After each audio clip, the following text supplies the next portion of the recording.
Greetings, everyone. Welcome to the latest update for Project Dramond. It is Wednesday, May 19th, 2021. And I am, well, I guess I'm Tim Anderson, aka Renfill, and I'm joined by my brother, Joey. who's here, Not Renfell. It's Radlor. and Traveler. And I said Chris, your name. Chris is somewhere. I think she's in bed. She's relaxing. She had a long day today. Anyway, this is the stand up for what we've been working on. This will be a quickie, I think. Mine has just been I've worked on just the rule book. That's really what I'm working. It's not even the rule book. It's the lore. It's the campaign. I don't know what we're gonna call it yet. A core book of some type.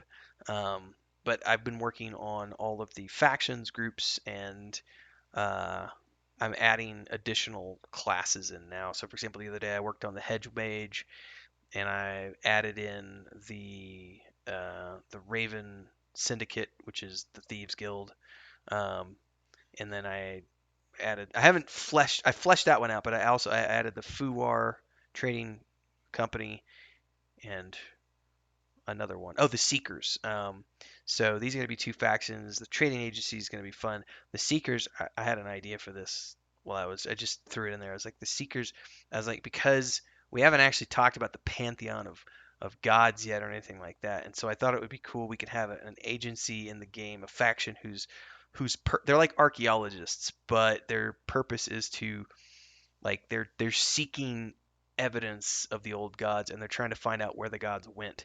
And I figured that's a cool way to have that in there without actually having to flesh out the deities and everything else right now. Yeah. Because I can literally make that a storyline or a campaign module later on where they actually uncover something like a portal or whatever, and that gives us access to the realm, and then we find out what happened to the gods, where they're at, and everything else, which is when we could then introduce the pantheon, which saves me time. I think it's a creative way of being lazy and not having to do all that work up front. Um, anyway, that's what I've been working on, and then I'm gonna be. Oh, I also added the name might change. I just called it the Warden for now, um, which I think was like from ESO or somewhere. But it's like a pet class, um, but it's not a ranger. It's not like uh, the way I envisioned it and the way I wrote it was like it's kind of like this pet class that basically when they're children they find out that they can communicate with an animal, a singular animal. Who knows what animal it might be? It could be a cat, a dog, a bird, uh, you know, whatever, a mouse. It could be anything. But once that happens, it triggers this magical bond between the two of them, and the animal then lives as long as that person. And the person takes on the characteristics of that animal. So it's not going to be like you know how like in World of Warcraft the hunter is definitely a ranger. Like it's just a ranger with a pet.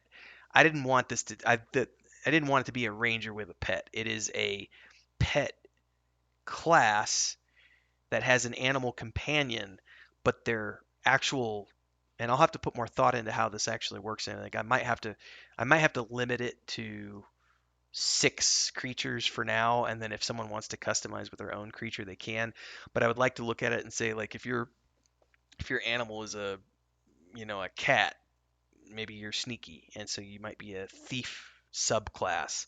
But if your pet is a wolf, you might be more martially inclined, so you're all about DPS and maybe you fight with longsword or a longbow or something. I don't know. I have to figure out how I want to continue to flesh it out. But I like the idea of which was kind of in the what is that show on HBO? It's based on a book series. The Golden Compass was the movie, but then they're doing Yeah. His Dark Materials is what it's called. Because that has a similar thing where the kids can grow up and have the bond with the animals, and I kind of like that idea, but I'm doing mine in a different way because we're not humans And so we're dealing with creatures, we're dealing like dwarves and halflings, and it's the Fae, not humans. So, you know, if a dwarf lives 300 years and has an animal companion, that companion will live as long as him. Um, so that's what I did this week. And It's Chris, tricky. You hope your companion doesn't die. right? That's the other thing. What Be happens if your like companion be dies? like And could be like an Aragon when the dragon dies. Like Braum when his because he loses his dragon. Have to live forever with that deep loss. loss. Well, I think in his Dark Materials, I think they go crazy, or do they die? I think they might even. I don't remember. Um, I haven't read the books. I've only been watching the HBO show and I saw the movie. Um, Chris has been working on new concept art and everything else. That's moving right along. It, I've seen Um, several pictures. Yeah. yeah, and I think she may be graduating soon from Clips Paint Studio, which is what she's been using to just get up to speed with everything else. Because we started looking into like not just that program is not necessarily limited, but the amount of tutorials available for that are not as vast as there are for Photoshop. And so I'm gonna sneeze here in a second. Hold on. Mm, bless you. Excuse me. I did mute the video. You heard it, but I muted the OBS. Um, excuse me, everybody. Anyway, we've been looking at Photoshop because people are doing a lot of cool Photoshop stuff and you have a little more. There's more tools with Photoshop, so she may eventually switch over. I think as she gets more comfortable with things. Plus, there's some great courses on. So, like in English, we have Udemy, which I learned how to do VFX for Unity in that. Um, in Spanish, they have one called Domestica, which is the same thing, but it has a lot more Spanish language content on it. It might even be Spanish only, I don't know. But it has like, I looked the other day, it was like 3 videos on Clip Studio Paint people, and then they go to do Photoshop, and there's like 400. So it was like, yeah, because she's wanting to learn specific techniques and unfortunately, she's not finding any of the tutorials that she wants in English or for Corel or for Clip Studio. So she's thinking she might switch over, but we'll see. Some of the techniques don't matter. It's techniques that apply to any type of digital painting, but it also helps if people are teaching in a specific way on a specific program that becomes a way that you get used to doing things. No different than you and I learning Unity and then switching over to Unreal. There's a learning curve, even though a lot of it's the same like tree Hmm. placement is the same in both engines. Terrain manipulation is the same in both engines, but the actual, how things are done and everything else and the layout and the UI, that's all slightly different. So anyway, that's what she's been working on. That was actually yesterday was me getting the Spanish version of Photoshop installed on her computer because all we had was the English version before. But since I have a subscription to that anyway, we're good to go because I use it a lot. And yeah, no book stuff. I'm not doing any book work right now. It's only core rulebook, nothing for the actual novel. So that's my stand up. Cool. So, kind of had a short week last week. Had family in, so had to hang out and do all that good stuff. But did start on getting up to speed on asset creation. Starting to work on figuring out the entire asset pack for one of the asset packs that we bought. Putting all the pieces together, and figuring out what kind of style I was going for, and how what we're gonna put building. So I just started with a watchtower, a simple watchtower, because it's something that I'll be able to use and place it wherever. Had a little bit of a hiccup with roof tiles. Shot the creator an email. Super nice guy. Got back right away. Instantly told me he's like, "Yep." He said that's all handled through this. So I jumped on and did some research on that, which was vertex painting, which is really cool. Basically, you can set up materials within Unreal, and you can set up a material to have different textures that are run through different channels.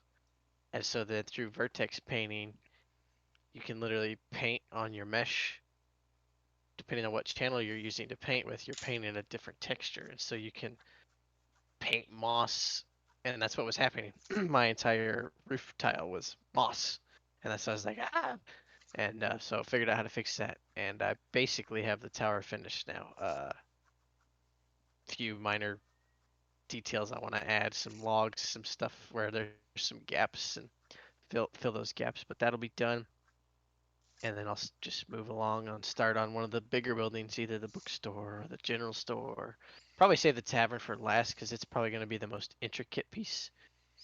Um, And you're only doing exteriors right now, right? at the moment, yeah, I thought about doing, just to break it up a little bit.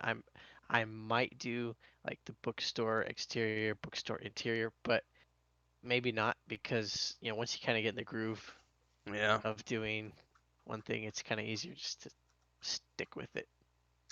So I'll probably just do the exteriors first and then switch to interior.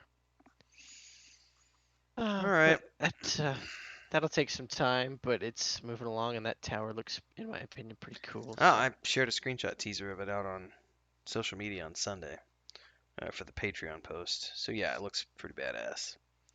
Um, I think especially because the patrons can see the asset pack that we bought in the post from a few weeks back, and obviously the way that that guy designed his demo, he has his own style, and obviously with a modular piece like this, there's I don't know 100. I think there's like 450 pieces in that pack. I looked at it the other day with or Chris because I 600, was, I can't remember. yeah, I think there's at least I think it even says more than 450, so I don't even know. But I like was showing As a Chris, bunch. yeah, I was showing Chris. I was like, this is the benefit of buying a pack like this because it has hundreds of pieces that we can pull out and kit bash essentially and build our own things and have something that looks completely different than the demo that that guy has available for it just using his style because what we looked at when we looked at what we were purchasing was the style of the artwork, not the prefab buildings that he had put together, because those do look cool and maybe we'll use that somewhere, but for us we were looking at the style of the roof tiles, the style of the bricks, the Yeah. style of the wood. And he's got water in there, so the water. Uh, he's even got a weather system, which I don't know if we'll use that. I'll have to dig into that. But We might use the day-night cycle, but I think that's in there, yeah, isn't it? it's either in that one or one of the other ones. It's either in that one or the nature pack that we bought. But we'll definitely use the day-night cycle. Weather, I don't know that we'll use. Yeah, I don't know. Probably not because we're staying in a temperate zone. So, but it's nice to Yes. have it because if we ever, as we're building the second game, assuming this one does what we want it to do, then we have the option to let's go up into the mountains, and now we might use that snowpack because we're going up into a high elevation. So it remains to be seen. Um, we're still cruising towards our July date. Fingers crossed. Um, I'll definitely have the. Well, I'm in a little more flexible position though because the core rulebook can be in a. It's a lot easier to get that into a demo state than the single player point and click. So, but at least I'm on track on my end. I'll hit my deadlines. Uh, I'm on track too.